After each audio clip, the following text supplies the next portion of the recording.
Praise the Lord. ఈరోజు Macedonia సంఘం గురించి తెలుసుకుందాం. మాసిదోనియ సంఘం లోతైన ఆత్మీయ అర్థమున్న సంఘం. ఈ సంఘాన్ని మనం 2 కొరింథీయులు 8వ అధ్యాయంలో చూస్తాము. దేవుడి సంఘాన్ని మనకు ఉదాహరణగా చూపించారు. ఎందుకంటే వారు బాధల మధ్యలో కూడా దానం చేయడం నేర్చుకున్నారు.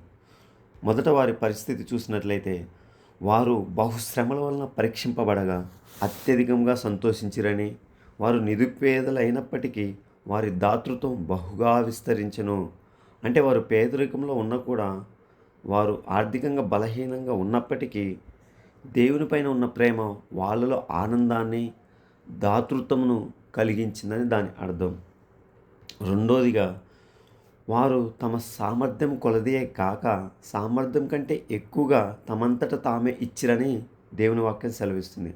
అంటే వారిని ఎవ్వరు అడక్కముందే వాళ్ళే ముందుకొచ్చి కష్టాల్లో ఉన్నా కూడా మీ దేవుని పనిలో భాగం కావాలని సమర్పణ కలిగి జీవించేవారు. మూడవది, వారు గూఢమైన బలం.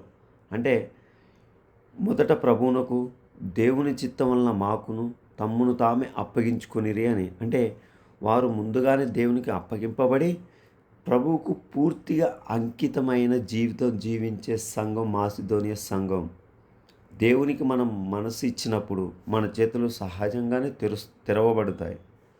అదేవిధంగా మాసిదోనియ సంఘం 8 ఏళ్ళు చదివినట్లయితే విశ్వాసంలో ఎదుగుతున్నట్లే వారు దానం చేయడంలో కూడా ఎదిగారని దేవుని వాక్యం సెలవిస్తుంది. అంటే ముందుగా దేవునికి మన మనస్సు ఇవ్వాలి, తర్వాత ఆయన పని కోసం చేయడం అలవాటు చేసుకున్నారు మాసిదోనియ సంఘం. వారు పేదరికంలో ఉన్న దేవుని కృపలో మాత్రం సంపన్నులుగా ఉన్నారు. మనం కూడా ఆ సంఘంలాగా ముందు మన హృదయాన్ని దేవునికి అప్పగించి ఆయన పనిలో ఆనంద భాగం అవ్వాలి. ఈ వాక్యం మన జీవితంలో ఫలభరితంగా మార్చబడునుగాక.